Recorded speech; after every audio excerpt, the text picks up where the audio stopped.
দেখো কি মাছ।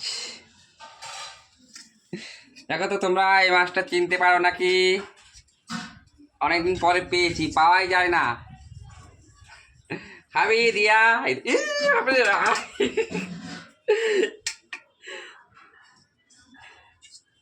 কে কে খায় কমেন্টস করো।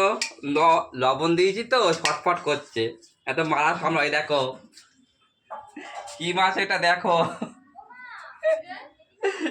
কুচ্ছে। এটা আজকে হবে ঝোল। হ্যাঁ, কুচে কুচে, এই যে কুচে মাছ। এই যে, এই যে কালকে পেয়েছি একটা। হ্যাঁ হ্যাঁ, মোটা আছে ভালো। নুন নুন দিয়েছি তোর, মানে ই হচ্ছে কাটতেই তোমার কেমন লাগবে। যাই হোক, আজকে এটা হচ্ছে আমাদের ঝোল হবে। কে কে খায় এটা সে কমেন্টস করো। Bye bye.